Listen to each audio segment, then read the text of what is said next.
La princesse dans un sac.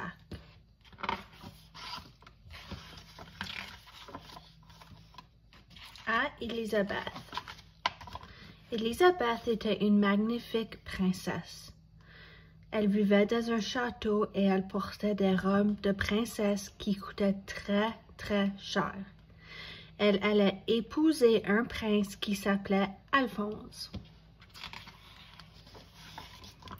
Mais un jour, malheur, un dragon passe et détruit son château, brûle tous ses vêtements de son souffle puissant et enlève le prince Alphonse. Élisabeth part aussitôt à la poursuite du dragon pour ramener Alphonse. Elle cherche désespérément de quoi se vêtir, mais tout a brûlé. La seule chose épargnée par le feu, c'est un sac de papier.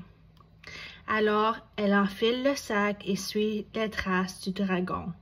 Très facile à suivre, ce dragon, il a laissé derrière lui un silage d'arbres calcinés et d'ossements de chevaux. Élisabeth arrive enfin devant la porte d'une caverne. Sur la porte, un énorme hauteur. Elle frappe. Le dragon sort le museau. « C'est une princesse que voilà, dit-il. J'aimerais bien manger une princesse, mais j'ai déjà avalé un château entier. Je suis un dragon très occupé. Revenez demain. » Il referme vivement la porte au risque d'y coincer le nez d'Élisabeth. Élisabeth empoigne le hauteur et frappe à la porte encore une fois. Le dragon montre le museau. « Allez-vous-en, dit-il. J'adore croquer les princesses, mais j'ai déjà envalé un château entier. Je suis un dragon très occupé. Revenez demain. » « Un instant, crie Élisabeth. Est-il vrai que, de tous les dragons du monde, vous êtes le plus intelligent et le plus féroce?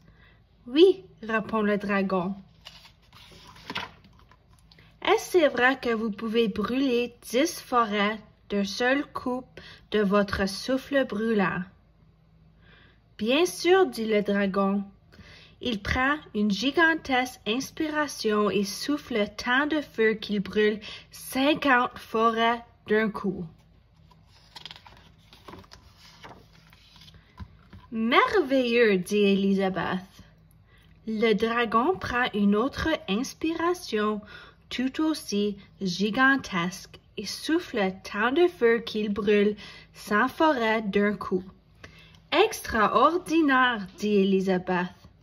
Le dragon inspire encore majestueusement, mais il ne sort même pas assez de feu de sa gueule pour faire cuire une petite côtelette. Dragon, dit Élisabeth, est-ce vrai que vous pouvez faire le tour du monde en 10 secondes exactement? Eh bien, oui, répond le dragon. Il bondit dans les airs et fait le tour du monde en 10 secondes exactement. Il en revient très fatigué. Fabuleux! Faites-le encore une fois, crie Élisabeth. Le dragon bondit de nouveau dans les airs et fait le tour du monde en 20 secondes. Il en revient extrêmement fatigué. Il ne peut même plus parler et ça va aussitôt se coucher. Dragon, murmure doucement Élisabeth. Le dragon ne bouge pas du poil. Elle soulève l'oreille du dragon et glisse sa tête à l'intérieur. Dragon, crie-t-elle aussi fort qu'elle le peut. Le dragon est tellement épuisé qu'il ne remue même pas le bout de la queue. Élisabeth enjambe le dragon et ouvre la porte de la caverne. Le prince Alphonse est devant elle. Élisabeth, dit-il en le dévisageant, tu es affreuse. Tu sens le feu, tu as les cheveux comme une vieille crinière et tu as un sac de papier sur le dos. Tu reviendras quand tu auras l'air d'une princesse. Alphonse fait Élisabeth. Tu as de bien beaux vêtements et des cheveux bien coiffés. Tu as l'air d'un vrai prince, mais tu n'as qu'un bon rien. Et ils ne sont jamais mariés.